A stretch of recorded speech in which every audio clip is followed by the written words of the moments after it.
ব্যাংকটা এখন অনেকখানি ঘুরে দাঁড়িয়েছে কিন্তু ইতিমধ্যেই, এবং আমরা আশা করব যে ব্যাংকটা পুরোপুরিভাবেই একটা একটা সুদৃঢ় অবস্থানে চলে যাবে খুব খুব শীঘ্রই।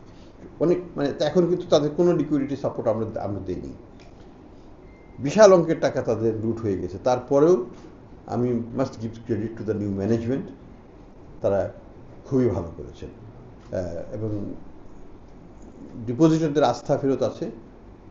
ওখানকার যে কর্মকর্তা কর্মচারী যারা আছেন তারাও ওখানে ভালোভাবে কাজ করছেন উৎসাহের সাথে, যে কারণে ব্যাংকটা ঘুরে দাঁড়িয়ে গেছে।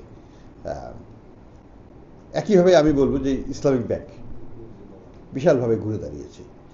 ইসলামী ব্যাংকের মানে বাংলাদেশ ইসলামিক ব্যাংক, এখানে ডিপোজিট গ্রোথ খুব ভালো, সেখানে নতুন টানা সপ্তমবারের মতো বেস্ট টিস্যু পেপার ব্র্যান্ড হিসেবে স্বীকৃতি পেয়েছে বসুন্ধরা টিস্যু। যে বোর্ড দেওয়া হয়েছে তারা ভালো কাজ করছে, এবং আমরা রেমিটেন্সের প্রবাহ তাদের আবার বাড়া শুরু হয়ে গেছে, যেটা কমার দিকে ছিল, 1 নম্বরে ছিল, সেটা 1 নম্বর তারা ধরে রাখতে পারেনি, এখন আবার আস্তে আস্তে তারা ভালোর দিকে যাচ্ছে।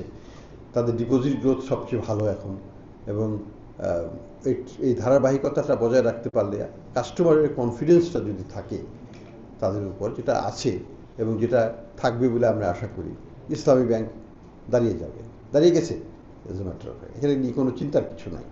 আমি আপনাদের মাধ্যমে আবারও বলতে চাই যে কতিপয় ব্যাংক খুব ভালোভাবেই টার্ন অ্যারাউন্ড করে গেছে, এবং তারা আর দুস্থ অবস্থায় লুটপাট হয়েছে সেখানে প্রচুর, দুটো ব্যাংকেই লুটপাট হয়েছে, কিন্তু they are quite strong in their foundation, এবং ক্লায়েন্ট বেজে তারা খুবই শক্তিশালী, ফলে তাদের কোনো অসুবিধা ভবিষ্যতে আমি দেখছি না।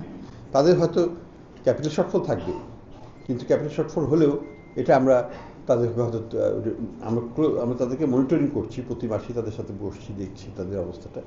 এটা আমি মনে করি যে হয়তো 2-3-4 বছরের মধ্যেই তারা 12-13% পজিটিভ ক্যাপিটালে চলে যাবে, নেগেটিভ থাকবে না। তো আশাবাদী এগুলো সলভ হয়ে যাবে, সময়ের সাথে হবে। আমরা ব্যাংক রেজলিউশন অ্যাক্ট নিচ্ছি, যদি কোনো ব্যাংক আমাদের সাপোর্ট দেওয়ার পরেও তারা যদি না দাঁড়াতে পারে, তাহলে আমরা অবশ্যই সেখানে ডিপোজিটরদের স্বার্থ তো দেখতেই হবে। ডিপোজিটরের স্বার্থ আমরা তো অবশ্যই দেখব, আগেও বলেছি এখনও বলছি যে কোনো ডিপোজিটর তার ডিপোজিট হারাবেন না, এবং কোনো ডিপোজিটরই কোনো ব্যাংক থেকে টাকা তুলে নেওয়ার কোনো কারণ নাই। আপনারা থাকুন যেখানে আছেন সেখানেই, আপনাদের দেখার দায়িত্ব সরকারের, এবং আমরা দেখব।